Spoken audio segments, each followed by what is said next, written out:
दूसरा अध्याय, भक्ति का दुख दूर करने के लिए नारद जी का उद्योग। नारद जी ने कहा, बाले, तुम व्यर्थ ही अपने को क्यों खेद में डाल रही हो? अरे तुम इतनी चिंतातुर क्यों हो?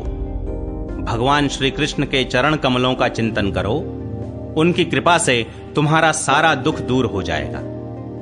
जिन्होंने कौरवों के अत्याचार से द्रौपदी की रक्षा की थी और गोप सुंदरियों को सनाथ किया था, वे श्री कृष्ण कहीं चले थोड़े ही गए हैं। फिर तुम तो भक्ति हो और सदा उन्हें प्राणों से भी प्यारी हो।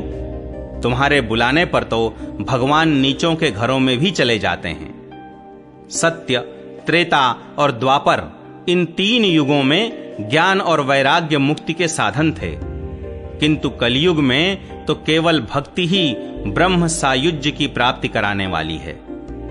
यह सोचकर ही परमानंद चिन्मूर्ति ज्ञान स्वरूप श्री हरि ने अपने सत्स्वरूप से तुम्हें रचा है। तुम साक्षात श्री कृष्णचंद्र की प्रिया और परम सुंदरी हो। एक बार जब तुमने हाथ जोड़कर पूछा था कि मैं क्या करूं, तब भगवान ने तुम्हें यही आज्ञा दी थी कि मेरे भक्तों का पोषण करो। तुमने भगवान की वह आज्ञा स्वीकार कर ली।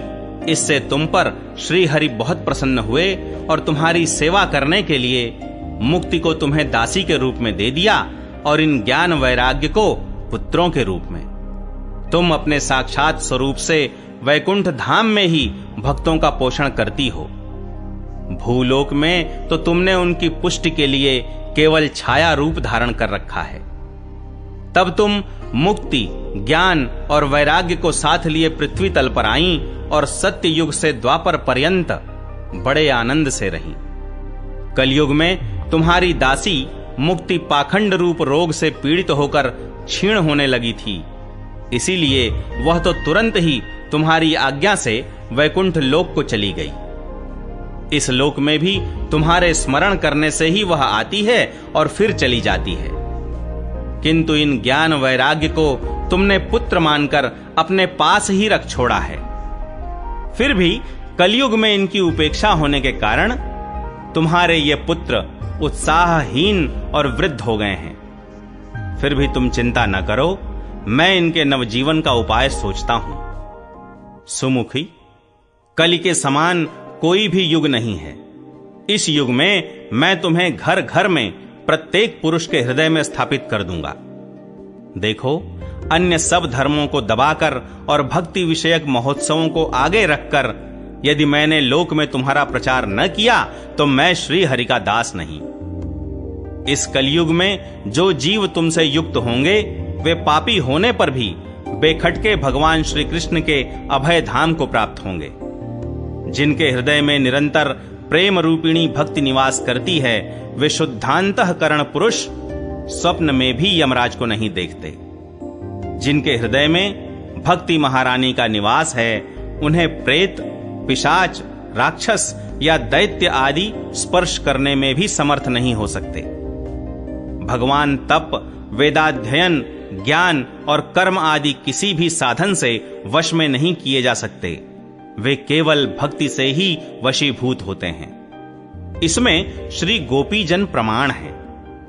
मनुष्यों का सहस्त्रों जन्म के पुण्य प्रताप से भक्ति में अनुराग होता है। कलयुग में केवल भक्ति ही सार है।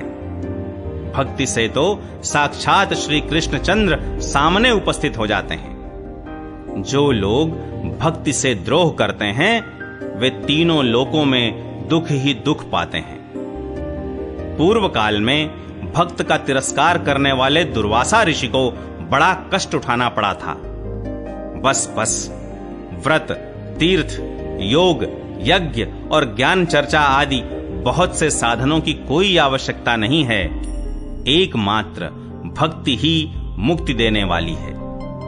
सूत जी कहते हैं, इस प्रकार नारद जी के निर्णय किए हुए अपने महात्म्य को सुनकर भक्ति के सारे अंग पुष्ट हो गए और वे उनसे कहने लगीं।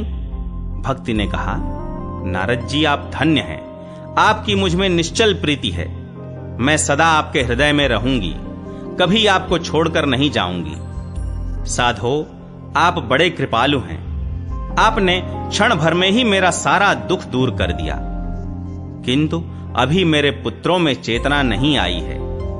आप इन्हें शीघ्र ही सचेत कर दीजिए, जगा दीजिए।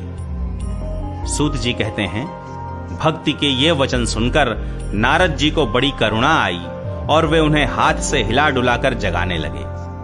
फिर उनके कान के पास मुंह लगाकर जोर से कहा, ओ ज्ञान, जल्दी जग पड़ो। ओ वैराग्य, जल्दी जग पड़ो। फिर उन्होंने वेद ध्वनि, वेदांत घोष और बार बार गीता पाठ करके उन्हें जगाया।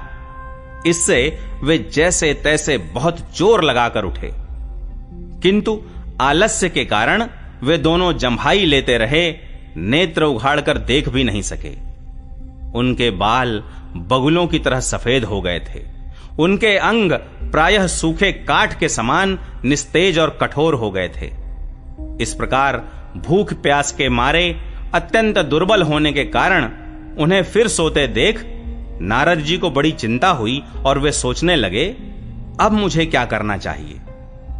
इनकी यह नींद और इससे भी बढ़कर इनकी वृद्धावस्था कैसे दूर हो।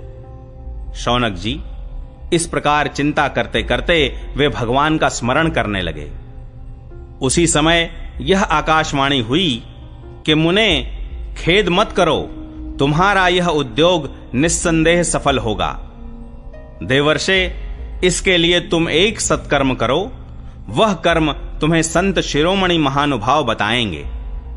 उस सत्कर्म का अनुष्ठान करते ही क्षण भर में उनकी नींद और वृद्धावस्था चली जाएगी तथा सर्वत्र भक्ति का प्रसार होगा। यह आकाशवाणी वहां सभी को साफ साफ सुनाई दी। इससे नारद जी को बड़ा विस्मय हुआ और वे कहने लगे, मुझे तो इसका कुछ आशय समझ में नहीं आया। नारद जी बोले, इस आकाशवाणी ने भी गुप्त रूप में ही बात कही है। यह नहीं बताया कि वह कौन सा साधन किया जाए जिससे इनका कार्य सिद्ध हो।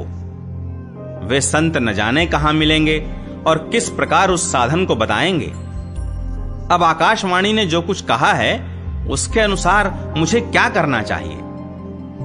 सूत जी कहते हैं, शौनक जी तब ज्ञान वैराग्य दोनों को वहीं छोड़कर नारद मुनि वहां से चल पड़े और प्रत्येक तीर्थ में जा जाकर मार्ग में मिलने वाले मुनीश्वरों से वह साधन पूछने लगे।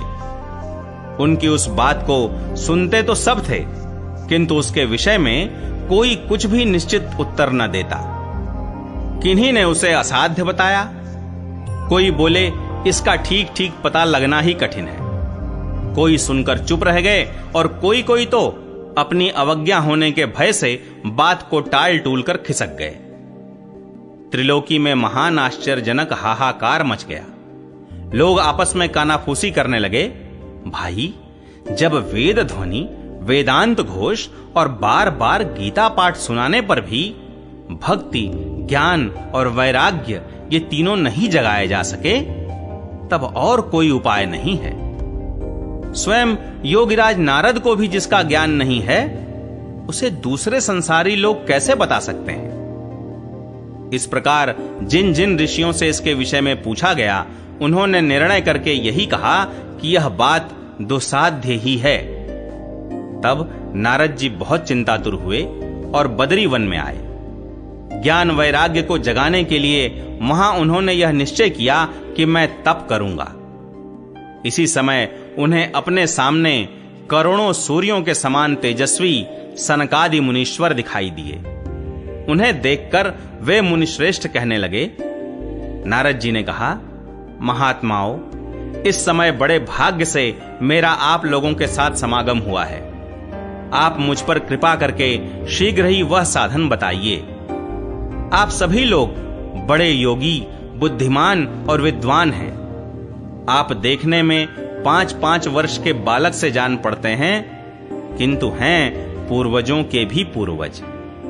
आप लोग सदा वैकुंठ धाम में निवास करते हैं, निरंतर हरि कीर्तन में तत्पर रहते हैं, भगवत लीला अमृत का रसास्वादन कर सदा उसी में उन्मत्त रहते हैं, और एकमात्र भगवत कथा ही आपके जीवन का आधार है।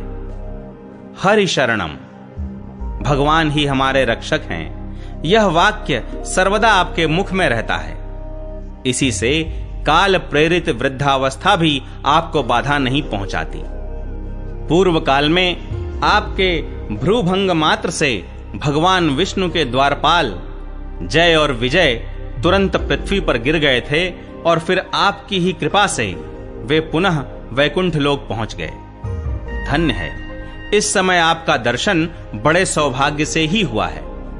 मैं बहुत दीन हूं और आप लोग स्वभाव से ही दयालु हैं, इसलिए मुझ पर आपको अवश्य कृपा करनी चाहिए। बताइए, आकाशवाणी ने जिसके विषय में कहा है वह कौन सा साधन है और मुझे किस प्रकार उसका अनुष्ठान करना चाहिए? आप इसका विस्तार से वर्णन कीजिए।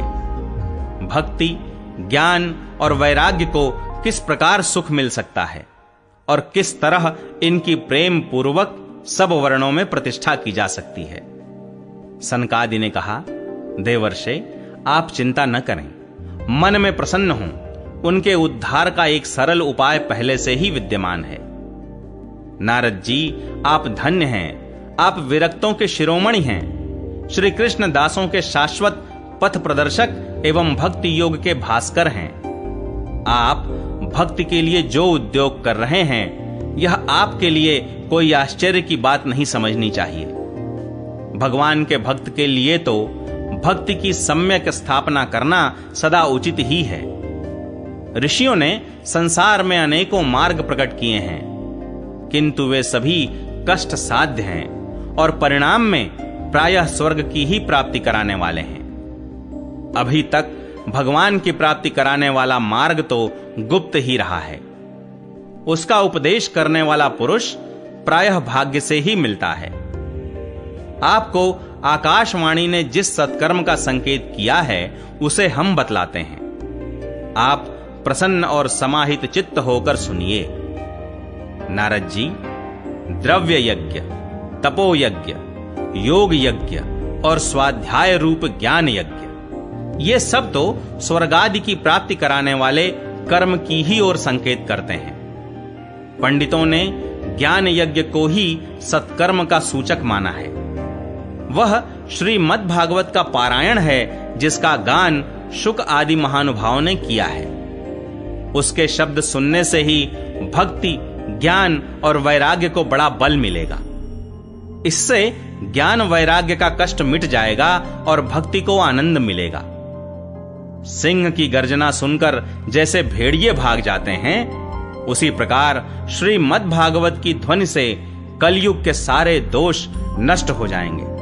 तब प्रेम रस प्रवाहित करने वाली भक्ति, ज्ञान और वैराग्य को साथ लेकर प्रत्येक घर और व्यक्ति के हृदय में क्रीड़ा करेगी।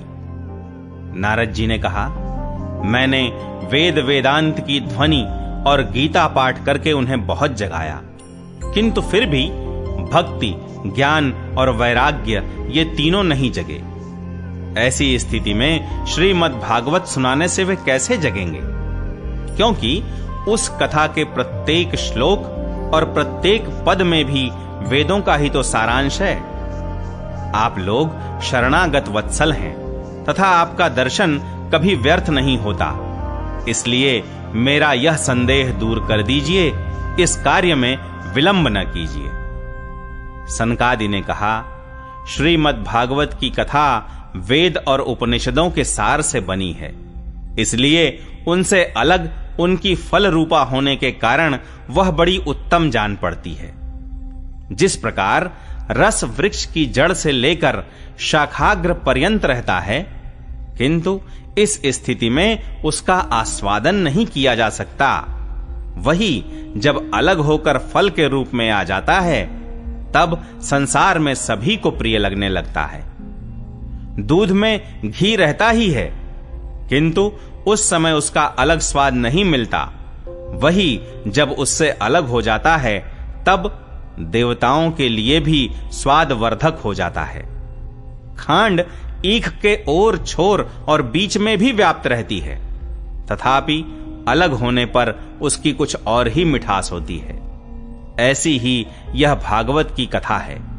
यह भागवत पुराण वेदों के समान है। श्री व्यास देव ने इसे भक्ति, ज्ञान और वैराग्य की स्थापना के लिए प्रकाशित किया है।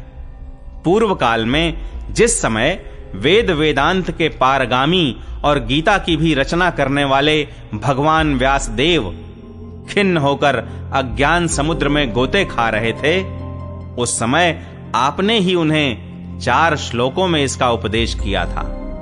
उसे सुनते ही उनकी सारी चिंता दूर हो गई थी। फिर इसमें आपको आश्चर्य क्यों हो रहा है जो आप हमसे प्रश्न कर रहे हैं?